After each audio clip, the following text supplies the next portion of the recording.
Congressman Tom Tiffany, you're heading to the border. I know we're going to be speaking to you again next week. Talk a little bit about your trip and your reasons for going. Yeah, so I've made a couple trips down to the southern border. Actually, the first one was right after I was elected in May of 2020. Went down to just south of Tucson, and I've been to Texas now a couple times. 2021, of course, went to Panama in 2021. Going to the Yuma sector this time, where the action really has been over the last 6 months, where there's thousands of people crossing the border illegally, virtually no controls in place. And but especially with Title 42 going away now, which is actually a decision the Centers for Disease Control makes, saying there's an end to the pandemic, therefore there will be no restrictions. Want to see firsthand what is happening down in the Yuma sector. And as you mentioned, going to report back to you guys next week. But really interested to see what's happening there, and looking for a few things, because when I first went down there in 2020, that would have been June of 2020, the border had really been largely brought under control. Sheriffs, state officials, they were really pleased with the direction things were going. You fast forward a year, and it's completely out of control. Another year later after that, and it looks like it's going to be flat out Wild West, absolutely no controls in place. And after 2 million people in 2021 coming illegally into this country, by the way, that does not include the gotaways, which was hundreds of thousands more. We're looking at tripling that number now here in 2022. It is flat out of control as a result of Joe Biden and his policies. Well, it's good to hear individuals like yourself, serving in these positions, are going down to the border to get a firsthand look. Drew and I both know how important it is to you can learn a lot about what's going on, on our southern border, what's happening if you read the right outlets, if you talk to other people who have been there, like yourself, who's been there before. But it really is that firsthand experience that makes all the difference. You mentioned going to south of Tucson. I spent some time down there at the Nogales Border Patrol Station. This was back during the Obama years when they had the influx of minors come flooding into the country.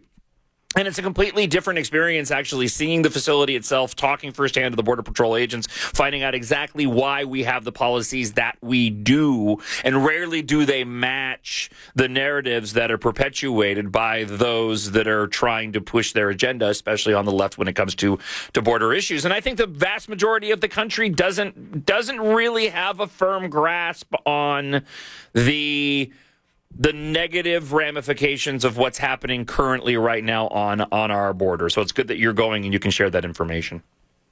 Yeah, for sure. I mean, it's the number one thing we can do is educate at this point, because it's clear this administration is not going to reverse course.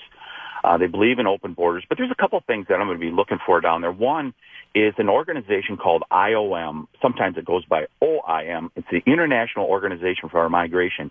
When I went to the Texas border a year ago, they were there. When I went to Panama, they were there.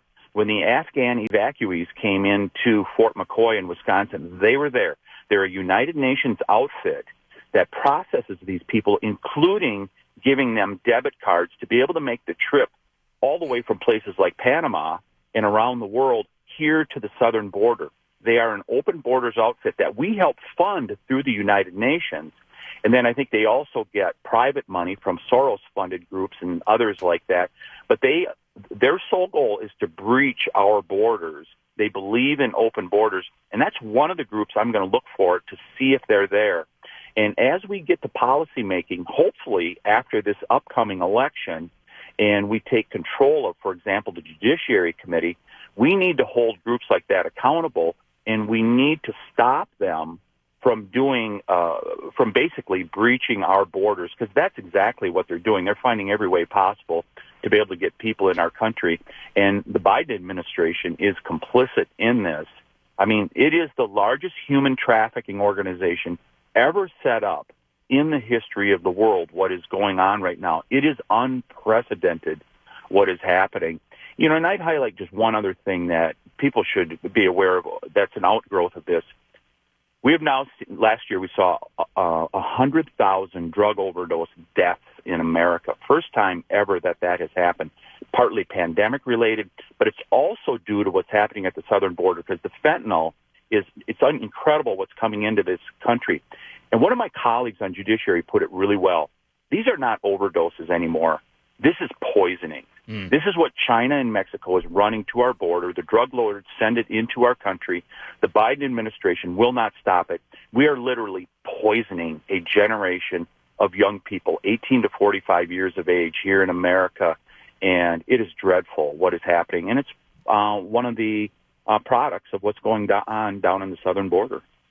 When you talk about the efforts of that United Nations group that you were referencing that is enabling a lot of these immigrants, it is enabling a lot of this trafficking, call it what it is. Do other countries deal with this at the same level the United States does? Is this an effort that is specifically targeted at the United States, or is this an effort targeted at really any nation that has porous borders and a generous social welfare systems like we do? Yeah, they'll go after any of the westernized countries. We saw it in 2015 in Europe. If you remember, it's part of the reason Angela Merkel is no longer the chancellor there, is she said, we're going to open our borders to everyone from the Middle East and Afghanistan. And they've been dealing with the cultural problems that presented ever since. Over 1 million people came into Europe. When you look at the latest debacle in Afghanistan as a result of the Biden administration and all these people being ferried around the world, many of the Western European countries said, not this time.